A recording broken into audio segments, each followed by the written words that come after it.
നമസ്കാരം. മലയാളി വാർത്ത ഇൻസൈഡിലേക്ക് സ്വാഗതം.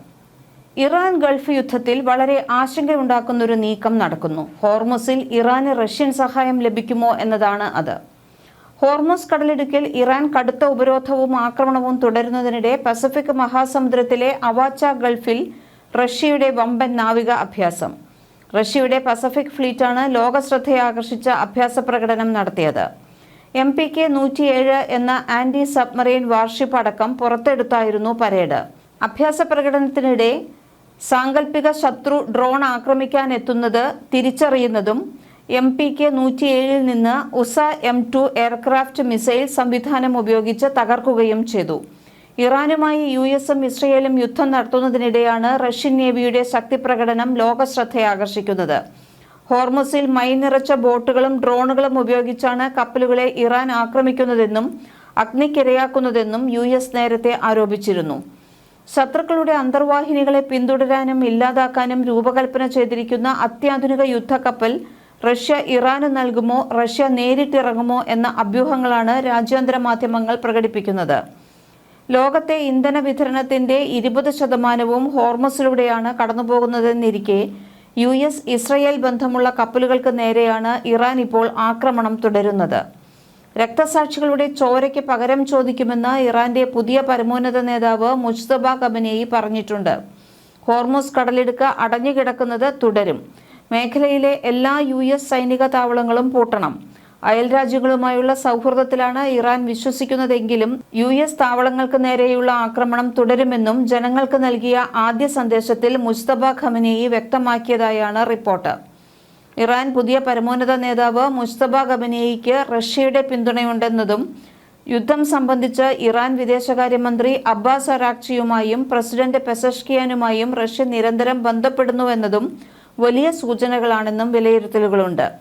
ഹോർമുസ് കടലിടുക്ക് അടച്ചിടുന്നത് തുടരുമെന്ന് മുജ്തബ ഖമനേയി ഇന്നലെ വ്യക്തമാക്കിയിരുന്നു. സ്ഥാനമേറ്റ ശേഷമുള്ള മുജ്തബയുടെ ആദ്യ സന്ദേശം ഇറാൻ TVയിലൂടെയാണ് ഇന്നലെ വായിച്ചത്.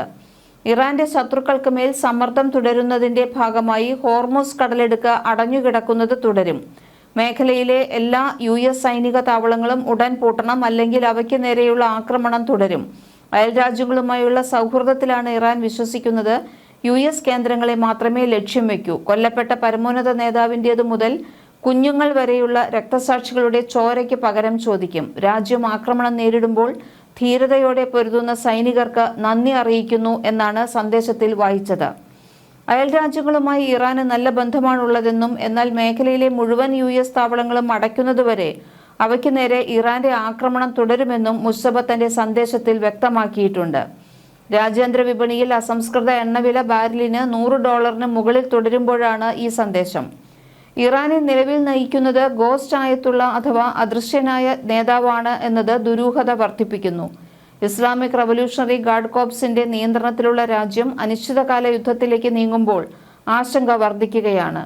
ഇറാന്റെ ആരോഗ്യമന്ത്രിയും രാജ്യത്തെ പ്രമുഖ ട്രോമ സർജനുമായ മുഹമ്മദ് റസ സഫർഖണ്ടിയുടെ മേൽനോട്ടത്തിലാണ് പുതിയ പരമോന്നത നേതാവെന്ന് പേര് വെളിപ്പെടുത്താൻ ആഗ്രഹിക്കാത്ത ഉറവിടങ്ങൾ വ്യക്തമാക്കി. 1980കളിലെ ഇറാൻ ഇറാഖ് യുദ്ധകാലത്ത് ശസ്ത്രക്രിയകൾ നടത്തി 8 വർഷത്തെ പരിചയസമ്പത്തുള്ള ഡോക്ടറാണ് സഫർഖണ്ടി. ആ യുദ്ധത്തിൽ രാസായുധ പ്രയോഗത്തിൽ ഇദ്ദേഹത്തിന് പരിക്കേറ്റിട്ടുമുണ്ട്. മുൻ പ്രസിഡന്റ് അക്ബർ ഹാഷിമി റഫ്സഞ്ചാനിയുടെ ഭാര്യയുടെ സഹോദരനും ഇസ്ലാമിക് ഭരണകൂടത്തിലെ വിശ്വസ്തനുമായ ഡോക്ടർ മുഹമ്മദ് മറാഷി എന്ന മുതിർന്ന സർജനും മുജ്തബയെ ചികിത്സിക്കുന്ന സംഘത്തിലുണ്ടെന്ന് കരുതപ്പെടുന്നു. പരിക്കേറ്റ പരമോന്നത നേതാവിനെ നിലവിലെ ഇറാൻ പ്രസിഡന്റ് മസൂദ് പെസഷ്കിയാൻ 2 ദിവസം മുമ്പ് സന്ദർശിച്ചതായും റിപ്പോർട്ടുകളുണ്ട്. ഖമേനിയുടെ ആരോഗ്യനിലയെക്കുറിച്ച് പ്രസിഡന്റിന് പൂർണ്ണമായ വിവരങ്ങൾ നൽകിയിട്ടുണ്ടെന്നാണ് സൂചന. ലണ്ടനിലുള്ള ഒരു പ്രവാസി വിമതൻ വഴി അയച്ച രഹസ്യ സന്ദേശങ്ങളിലൂടെ ഒരു ഉറവിടം ഇപ്രകാരം വെളിപ്പെടുത്തിയിട്ടുണ്ട്. അദ്ദേഹത്തിന്റെ 1 അല്ലെങ്കിൽ 2 കാലുകളുമെങ്കിലോ മുറിച്ചു മാറ്റിയിട്ടുണ്ട്. കരൾ അല്ലെങ്കിൽ ആമാശയം തകർന്നിട്ടുണ്ട്. അദ്ദേഹം നിലവിൽ കോമയിലാണെന്ന് തോന്നുന്നു. പുതിയ പരമോന്നത നേതാവിനെ ആഴ്ചകളായി ആരും കണ്ടിട്ടില്ലെങ്കിലും ഇസ്ലാമിക് റവല്യൂഷണറി ഗാർഡ് കോർപ്സിന്റെ പ്രാദേശിക കമാൻഡർമാരാണ് നിലവിൽ ഇറാന്റെ ഭരണം നടത്തുന്നത്. ഒരു നേതാവില്ലെങ്കിലും അനിശ്ചിതകാലത്തേക്ക് പോരാട്ടം തുടരാനുള്ള ഉത്തരവ് ഇവർക്ക് ലഭിച്ചിട്ടുണ്ട് എന്ന് കരുതപ്പെടുന്നു. ഇറാനിലെ ഇന്റർനെറ്റ് വിച്ഛേദിക്കപ്പെട്ടതിനാൽ നേതാവിന്റെ ആരോഗ്യനില സ്ഥിരീകരിക്കുക അസാധ്യമാണ്. എന്നാൽ state television മുജ്തബയെ Janbaz of Ramzan അതായത് റംസാനിലെ പരിക്കേറ്റ പോരാളി എന്നാണ് വിശേഷിപ്പിക്കുന്നത്. ഗോസ്റ്റ് ആയത്തുള്ള അദൃശ്യനായ നേതാവാണ് നിലവിൽ ഭരണകൂടത്തെ നയിക്കുന്നതെന്ന് പലരും വിശ്വസിക്കുന്നു. അതിനിടെ അയൽ രാജ്യങ്ങളായ ഗൾഫ് രാഷ്ട്രങ്ങൾക്കെതിരെ ഇറാൻ ആക്രമണം തുടരുന്നത് എണ്ണവാതക വിലകൾ കുതിച്ചുയരാൻ കാരണമായിട്ടുണ്ട്. മുജ്തബയുടെ മുൻകാല പഠന പങ്കാളികളായിരുന്ന ഒരാൾ വെളിപ്പെടുത്തിയത് പ്രകാരം പുതിയ നേതാവ് തന്റെ പിതാവിനേക്കാൾ, അതായത് അലി ഖമനേയിയേക്കാൾ അപകടകാരിയാണ്. അദ്ദേഹം ലോകാവസാനത്തിനെക്കുറിച്ച്, എൻഡ് ഓഫ് ഡേയ്സിനെ കുറിച്ചുള്ള ചിന്തകളിൽ വളരെയധികം അഭിനിവേശമുള്ള ആളായിരുന്നു എന്ന് റിപ്പോർട്ടുകൾ പറയുന്നു.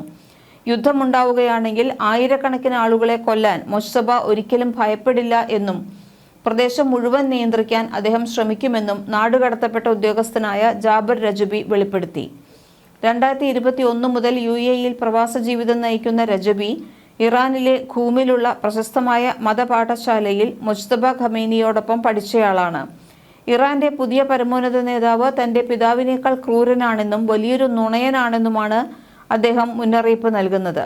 അധികാരമേറ്റ ആദ്യ ദിവസം തന്നെ അൽ-ഖുദ്സ് പിടിച്ചെടുക്കുമെന്ന് മുജ്തബ അവകാശപ്പെടില്ല. പെട്ടെന്ന് ദേഷ്യം വരികയും അത് പുറത്തു കാണിക്കുകയും ചെയ്യുന്ന തന്റെ പിതാവിൽ നിന്ന് വ്യത്യസ്തനാണ് അദ്ദേഹം. കാര്യങ്ങൾ എങ്ങനെ കൈകാര്യം ചെയ്യണമെന്നും കൂടുതൽ വിശ്വസനീയമായ രീതിയിൽ എങ്ങനെ നുണകൾ പറയണമെന്നും മുജ്തബയ്ക്ക് നന്നായി അറിയാം. രജബി ജെറുസലേം പോസ്റ്റിനോട് പറഞ്ഞതാണത്.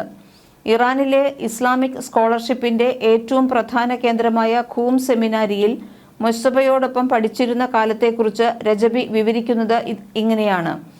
ഒരിക്കലും ലോകാവസാനത്തിനെ കുറിച്ചുള്ള ചിന്തകളിൽ അതീവ താല്പര്യമുള്ള ഒരാളായിരുന്നു മുജ്തബ. ആ പാതയിലേക്ക് മനുഷ്യരാശിയെ എത്തിക്കുന്നതിൽ തനിക്ക് പ്രത്യേക പങ്കുണ്ടെന്ന് മുജ്തബ ആത്മാർത്ഥമായി വിശ്വസിച്ചിരുന്നു.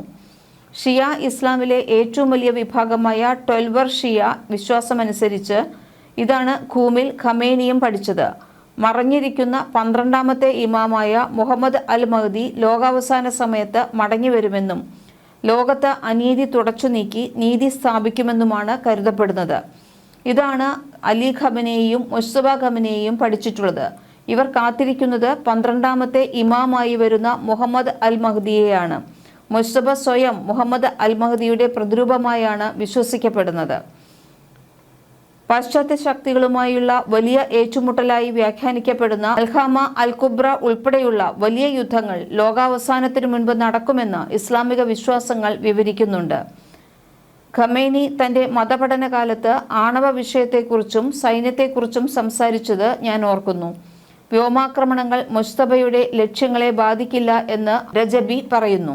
തങ്ങളുടെ ഭരണകൂടത്തെയും മേഖലയിലെ ആധിപത്യത്തെയും സംരക്ഷിക്കാൻ അവർക്ക് ആണവായുധം ആവശ്യമാണെന്നും രജബി കൂട്ടിച്ചേർത്തു. മുജ്തബയ്ക്ക് മനുഷ്യജീവനോട് യാതൊരു ബഹുമാനവുമില്ലെന്ന് പറഞ്ഞ രജബി ഇപ്രകാരം കൂടി പറഞ്ഞു. സ്വന്തം നാട്ടുകാരായ 13,000 പേരെ കൊലപ്പെടുത്താൻ മടിയില്ലാത്ത ഒരാൾക്ക് ടെല്ലവീവിലെ 100,000 പേരെ കൊല്ലുന്നതിലും ഒരു പ്രശ്നവും ഉണ്ടാകാൻ സാധ്യതയില്ല. സ്വന്തം ജനതയുടെ ജീവൻ വിലമതിക്കാത്തവർ എന്തിന് മറ്റുള്ളവരുടെ ജീവനെക്കുറിച്ച് ആകുലപ്പെടണം? പുതിയ പരമോന്നത നേതാവായ 56-കാരൻ മുജ്തബ ഖമേനി ഗുരുതരമായ പരിക്കുകളോടെ ആശുപത്രിയിൽ കോമയിലാണെന്നുള്ള റിപ്പോർട്ടുകൾ വരുന്നുണ്ട്. ഞായറാഴ്ച അധികാരം ഏറ്റെടുത്ത ശേഷം ഇദ്ദേഹത്തെ പൊതുവേദികളിൽ ഒന്നിലും തന്നെ കണ്ടിട്ടില്ല. യുദ്ധത്തിന്റെ ആദ്യ ദിവസം ടെഹ്റാനിലെ പിതാവിന്റെ കൊട്ടാരത്തിന് നേരെയുണ്ടായ ആക്രമണത്തിൽ മുജ്തബയ്ക്കും സാരമായ പരിക്കേറ്റിട്ടുള്ളതായാണ് കരുതപ്പെടുന്നത്. ഇസ്രയേലിന്റെയും അമേരിക്കയുടെയും കണ്ണിൽപ്പെടാതിരിക്കാനാണ് മുജ്തബ വിട്ടുനിൽക്കുന്നതെന്നും പ്രസംഗം നടത്താൻ കഴിയുന്ന സാഹചര്യത്തിലല്ല അദ്ദേഹമെന്നുമാണ് പറയപ്പെടുന്നത്. എന്നാൽ മുജ്തബ സുരക്ഷിതമായ ഒരിടത്ത് അഭയം പ്രാപിച്ചിരിക്കുകയാണെന്നും ബോധാവസ്ഥയിൽ തന്നെയാണെന്നും ഇറാനിയൻ ഉദ്യോഗസ്ഥർ അവകാശപ്പെടുന്നു. അതേസമയം മുജ്തബ യുദ്ധം നടക്കുന്നതിനെക്കുറിച്ചോ തന്റെ ഭാര്യയും മകനും കൊല്ലപ്പെട്ടതിനെക്കുറിച്ചോ അറിഞ്ഞിട്ടില്ലെന്ന് ചില വൃത്തങ്ങൾ പറയുന്നുണ്ട്. അധികാരമേൽക്കുന്നവരെ വകവരുത്തുമെന്ന് ഇസ്രയേൽ പ്രഖ്യാപിച്ചതിന് പിന്നാലെ മുജ്തബയെയും ഇസ്രയേൽ ലക്ഷ്യമിട്ടിരുന്നു. യുദ്ധത്തിന്റെ ആദ്യ ദിവസം തന്നെ മുജ്തബയുടെ ഭാര്യ സഹ്റ ഹദ്ദാദ് അദയിലും ഒരു മകനും കൊല്ലപ്പെട്ടതായാണ് വിവരം. ഡൊണാൾഡ് ട്രംപും ഇറാൻ നേതാവിനെതിരെ ഭീഷണി മുഴക്കിയിട്ടുണ്ട്. അധികാരമേറ്റ ശേഷം ഇതുവരെയും പൊതുപ്രസംഗം നടത്തിയിട്ടില്ലാത്തതിനാൽ മുജ്തബ കൊല്ലപ്പെട്ടോ എന്ന കാര്യത്തിലും ഇപ്പോൾ അഭ്യൂഹങ്ങൾ ശക്തമാണ്. എങ്ങനെയായാലും അദ്ദേഹം ജീവനോടെ ഇരിക്കുന്നുണ്ടെങ്കിൽ മുജ്തബ ജീവനോടെ ഇരിക്കുന്നുണ്ടെങ്കിൽ അലി ഖമനേയിയേക്കാളും വളരെ ക്രൂരനായ ഒരു ഭരണാധികാരിയായിട്ടാണ് മുജ്തബ ഉള്ളത് എന്നാണ് പൊതുവെയുള്ള അഭിപ്രായം. മലയാളി വാർത്ത ഇൻസൈഡ്.